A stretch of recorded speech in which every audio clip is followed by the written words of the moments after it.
man.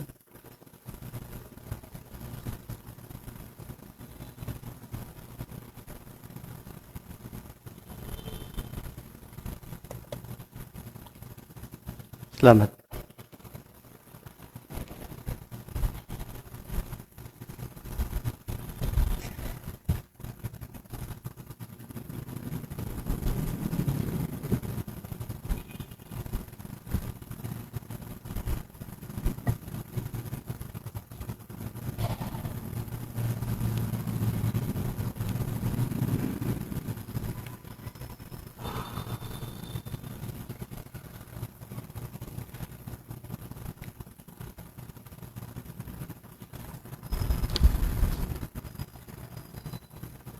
Ang Ginoo manaka ninyo.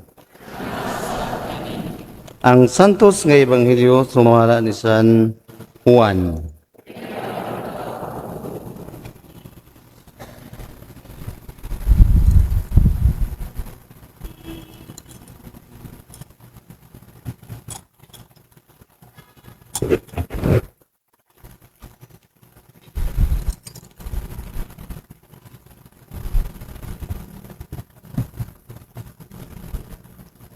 Gipangita ni Felipe si Natanael o giingnan.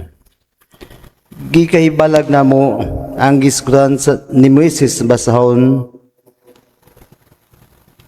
sa balaod o gihiskutan usab sa mga propeta. Siya mao si Jesus ang anak ni Jose nga taga Nazaret. Doon na pa ko'y maayo sa Nazaret nang utana si Natanael. Ngari o tanawa.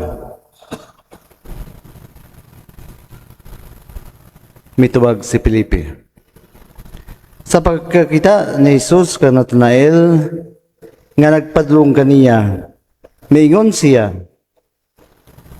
ani ay tinuod kayod nga Israelita, o walay ikagsaway kaniya. Ganon na kaila ka man kanako, Natanael? Si Jesus mitubag, nganong nakailak, nganong nangutana si Natanael. Si Jesus mitubag, nakita ko ikaw dito sa ilalom sa kawing igira sa kapatawgan ni Felipe. Si Natanael mitubag, magtutudlo, ikaw mao ang anak sa Dios, ang hari sa Israel.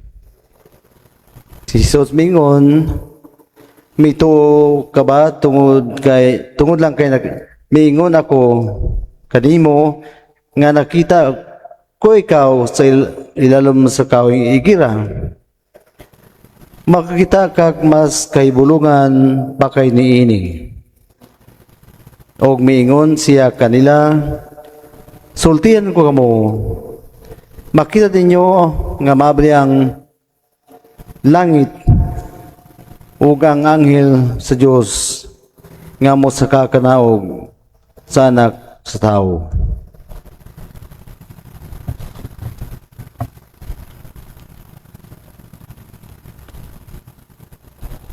Ang Ebanghelyo sa Ginoo.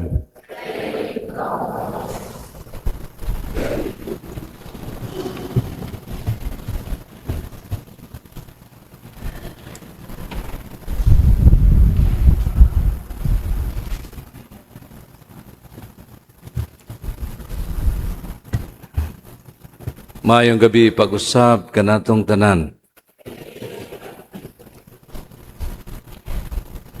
Dugay-dugay man kuwagod kami sa dire, so nabaguhan ko sa mga dagway ninyo.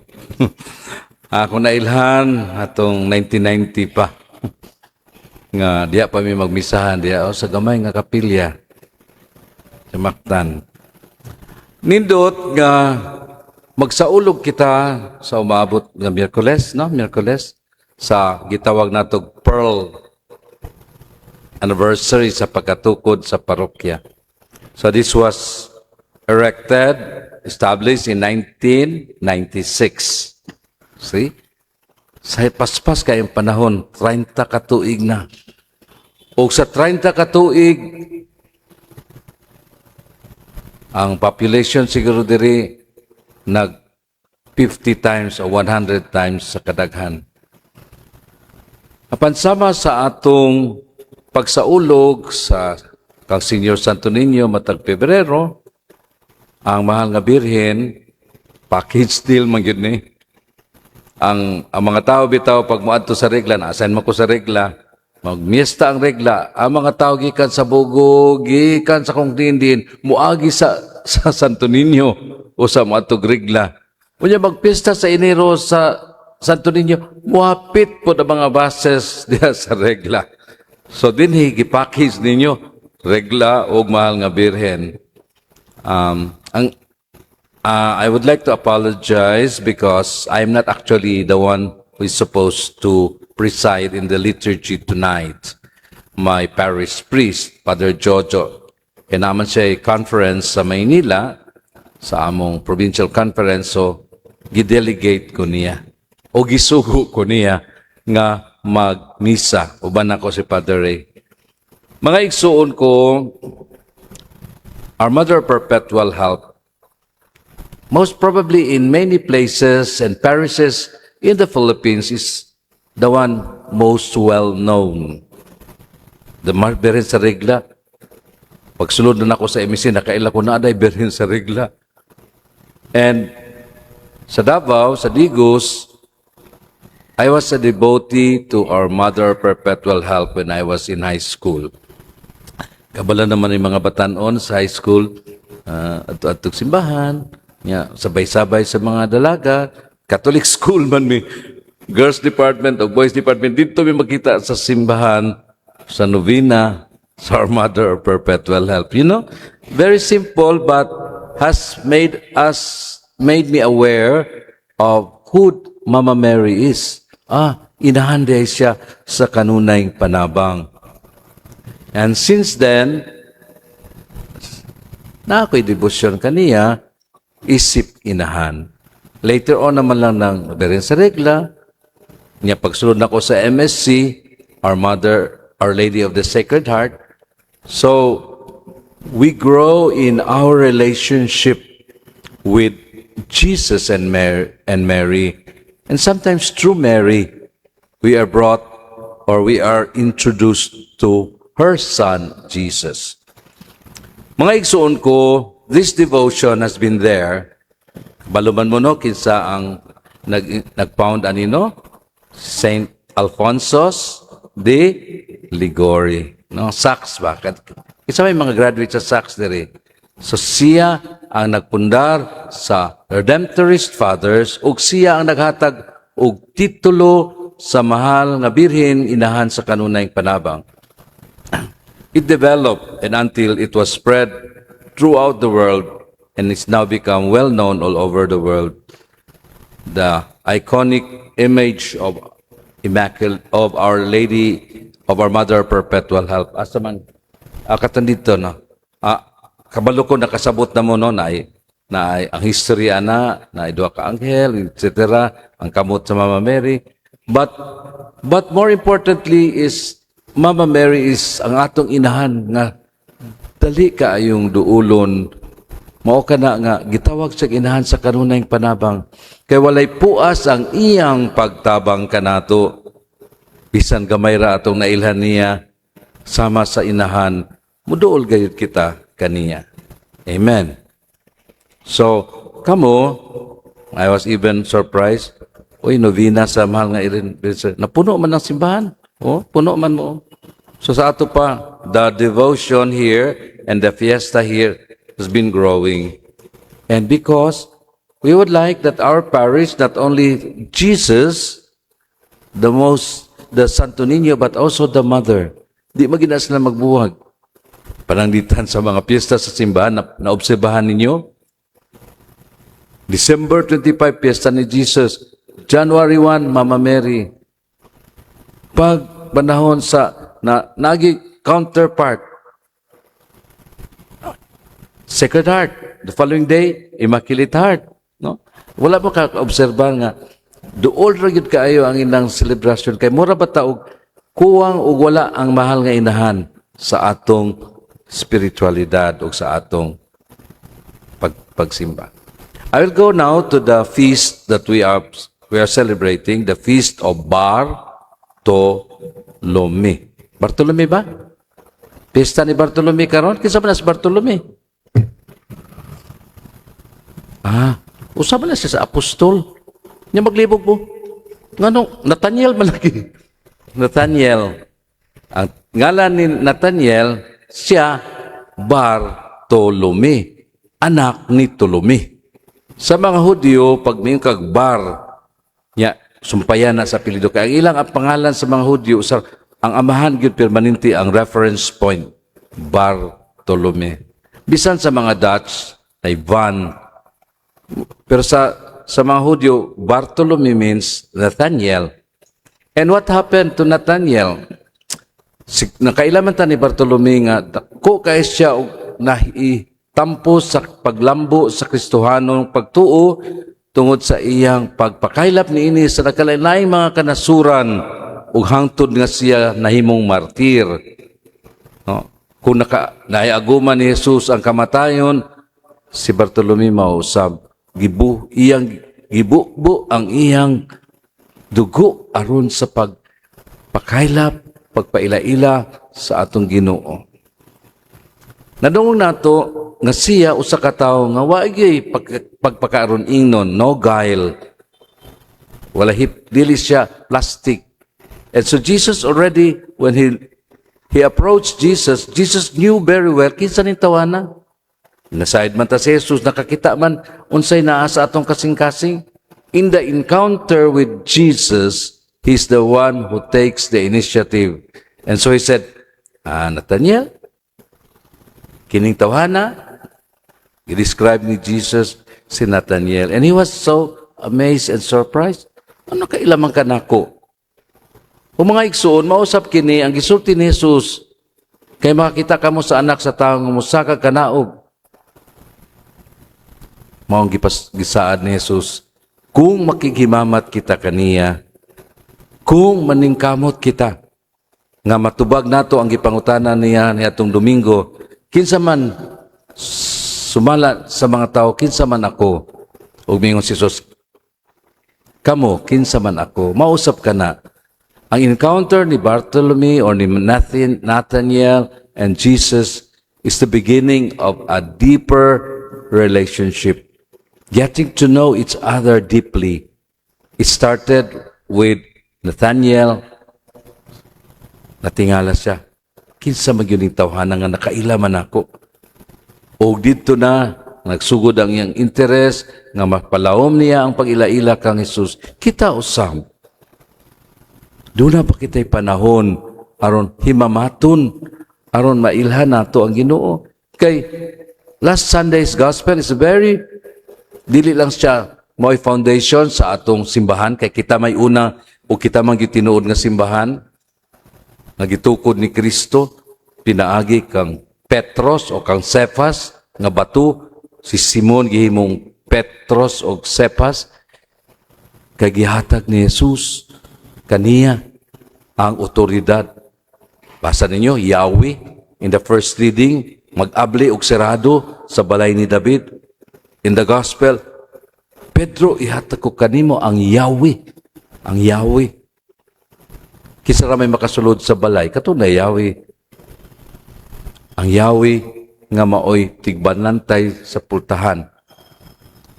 Apan dili lamang symbolically, but in reality, through Peter, God established, erected His church. Baumani, nga mingon si Jesus, walay makabuntog niini bisan kamatayon. Daghan namang skandalo sa simbahan, mga pari, obispo, mas kinagani sa papa, mga lay minister o guban pa.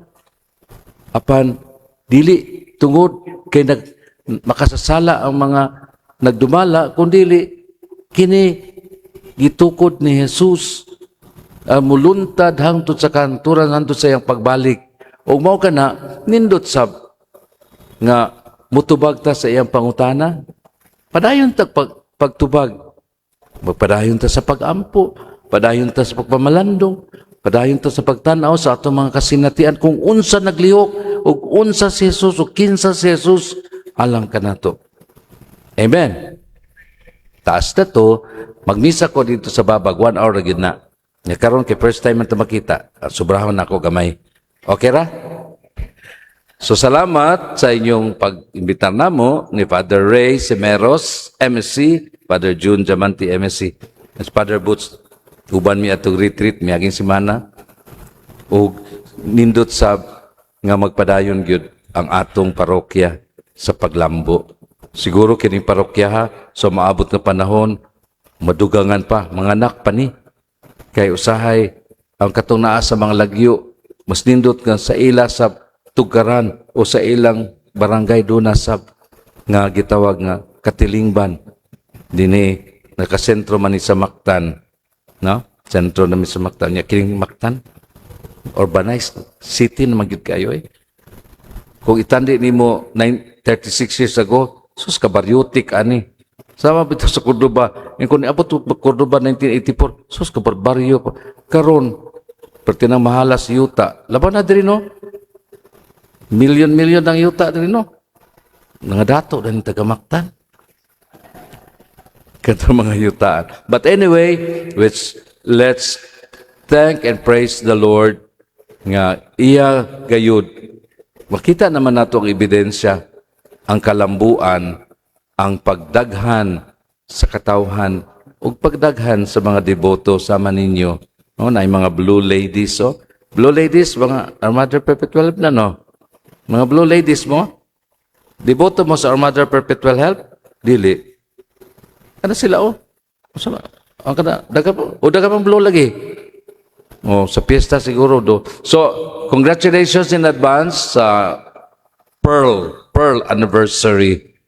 O ginautunta nga mas mudugang pa ang atong kasibot, kadasig sa pagpaningkamot kay ang atong obispo miingon karon tuiga ang tuig sa pagpaminaw. A listening church. Sa pangutana, naminaw ba ta sa ebanghelyo? Naminaw ba ta sa Dios sa atong atag-satag sa kinabuhi? Kung nabatay panahon aron mohilom o magampo o mamalandong o makiduyog sa mga katawhan. Synodality, pero listening. Dili walay synodality kung walay pagpaminaw. Bugat pa ng puluhan nga synodality, no?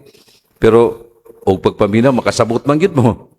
So, ang simbahan nga naminaw, ang pari nga naminaw, ang mga lumilihok nga naminaw, di kisa atong paminawan, una sa tanan ang Dios. O magpaminaway sabta sa usag-usa. Manindog na tao eh.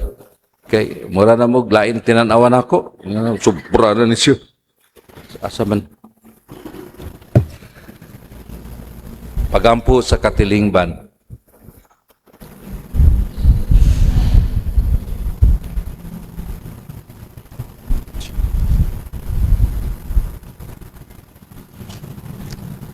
Ang atong tubag sa matag pag-ampo, Ginoo patalinghugi ang among mga pag-ampo.